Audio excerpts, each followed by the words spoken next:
I think that it can be so deep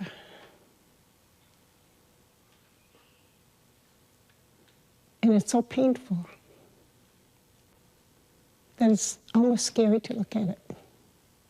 Because it's like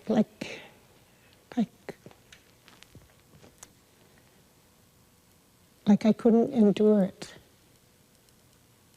It would be too much. Like I get in touch with some of it, but I'm scared to go beyond that. Because it's almost like going someplace and you don't come back. You know what I'm saying in your mind?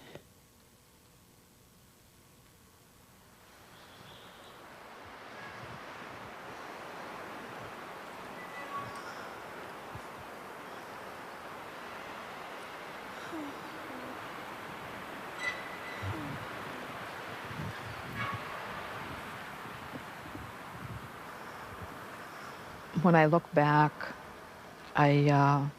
first I was angry at some of the teachings I received, because those people needed help. They must have had a very unhappy childhood, or very unhappy in their life, that they would be cruel to children and be cruel to people.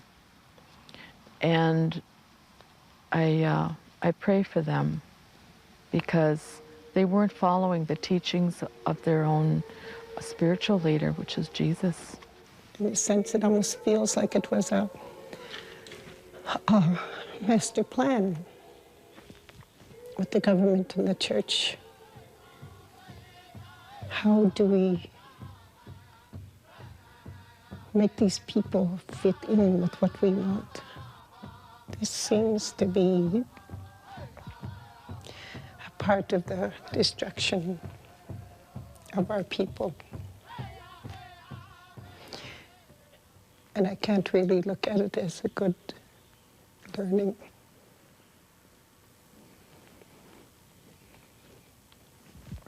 Because in the process we're almost destroyed, and I know many of them were. They'll never have good lives because they still believe that they're not good people. That to be Indian is bad. I believe that the people are on their way back up from that.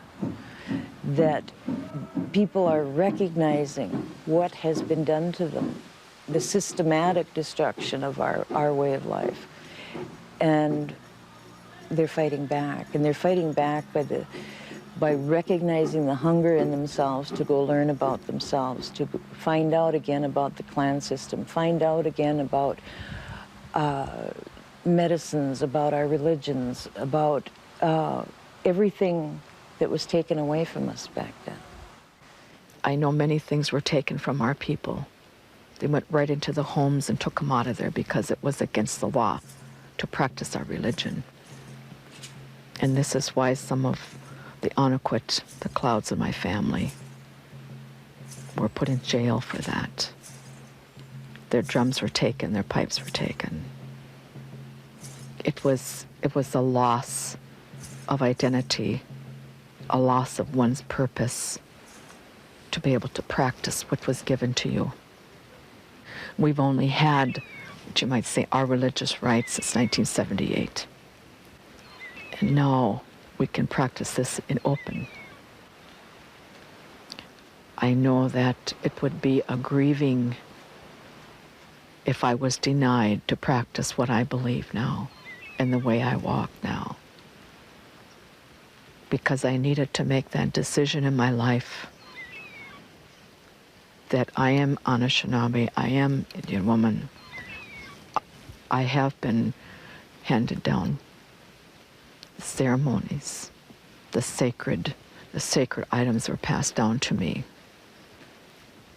Drums, the pipe, my bundle was passed down to me. It's not something I decided, it's something that came down. And I understand now that feeling of what my ancestors went through and when I fasted. They said, you are sharing the suffering of your ancestors. And you, those of you at this time, are going to make the difference. This is why some of our grandmothers right now are taking a stand on some of these serious, serious issues.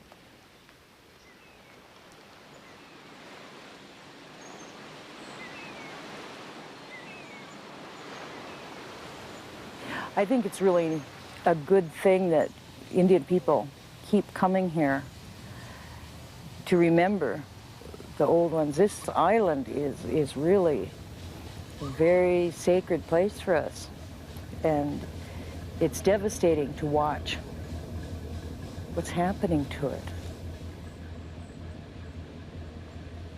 And my grandmother was White River woman. Before that, Nawanakwat is buried here.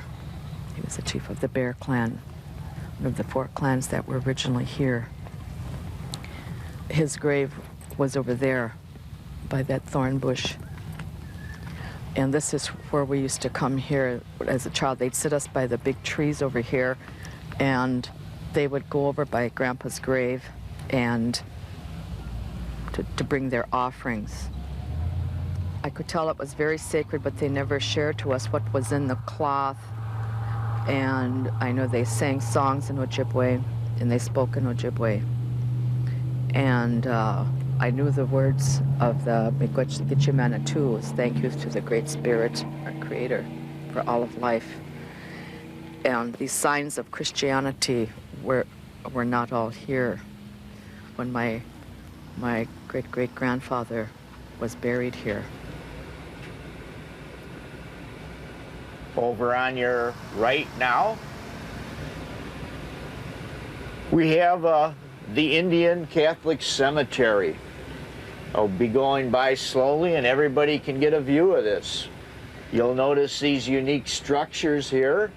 The Native Americans believe that it was a 4-day journey after death to the heavens. These structures have been preserved by the Historical Society. The spirit houses were the ones that were coming down. I asked them not to remove them. You do not disturb the resting places of our ancestors. These paths shouldn't be here. They shouldn't be walking over them. These are graves of our ancestors. They shouldn't be walking here. They say the trees talk to us. They tell us those signs. Look at that tree there. Look what's happening here. From the destruction that's taking place here, the desecration of the homes of our ancestors, what is left here, they continue to desecrate. There were graves all over here. They dug them up and put this marina here. The archaeologists, the state archaeologists, people were there sifting through and grabbing everything. People were grabbing as they were digging and taking them and putting them in boxes. Some of them were shipped to the Smithsonian Institution in Washington, D.C. Some of them right here are on exhibit here at the museum here, and for the Wisconsin Historical Society to exhibit the remains of our ancestors. There's swatches of cloth. Swatches of hair. Oh, Jesus. Coming into that museum was very intense, disturbing. The air itself was stiff with despair. The grief that I experienced in there was not minute. It was hundreds of years of grief. It was compiled in there. I believe that it was brought on by everything, but mainly the rock. That rock affected me in such a way that I became extremely sad for him. he'd been standing in his own way for thousands and thousands of years, and now these white people that know nothing are telling us that only they know how he should stand, and in order to prove that, they're going to bolt him to the wall with an iron belt. The grief and loneliness was so intense that I knew somehow we had to do something. We had to help. We as grandmothers are doing the best we can to help this, to bring back to our children and grandchildren what is sacred to our people. And right over here, the sacred rock in the feather belt that goes with the big drum ceremony. Medicine drum? Yes, right. That's there. And the pipe also goes with the drum. See, those are things, that's part of my education again. Those are things of which I was not aware at all. And that feather belt is worn, and it's at the doorways. They had no conception of the fact that those items, some of those items on display, most of the items on display, were and still are intrinsic to many ceremonies that are still done. Sylvia and I didn't really exist that day except remnants of a people that used to use these things. Doesn't matter what these people are being told that they're still should be used today. They should be talked to. They should be touched. They need to be touched. They need to be honored. They need to be used. They need to be fed. They need to breathe. They need these things just the way they did when they were first used. These are real, real things. These are not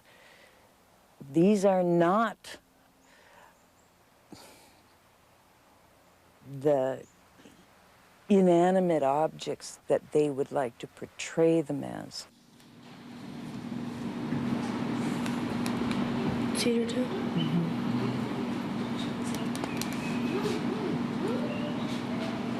Okay. I'm going to put some sweetgrass on here. Do you want?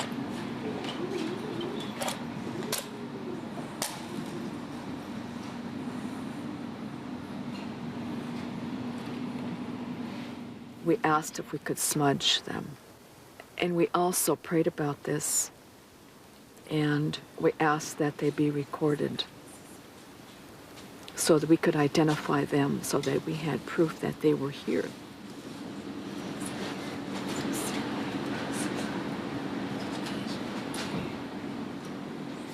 Now, I know I can hear people saying, oh, none of those should have been photographed. That may be true. However, a short blip on a camera isn't as insulting as what's happened to them since they left their true places.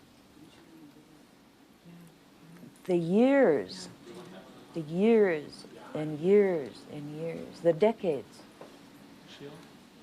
of defilement that these things have gone through was maybe not alleviated too much by our pitiful offering of sage. But yet, on more than the one occasion, I could feel in my heart that sigh, that almost a feeling of like that same nursing home I go back to in my examples of an old person that that's been there for a long time, and you bring them something from their youth that they remember that was very dear to them, that they felt very strongly about, and you give it to them, and they pet it, they stroke it, and you can hear them go. There's connection. Yeah, that connection.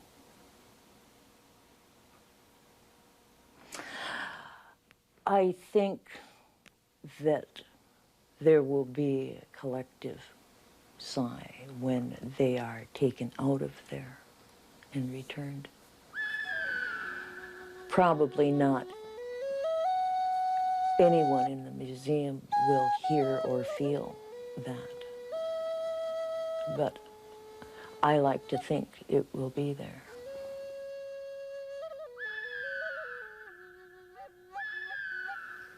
It's true.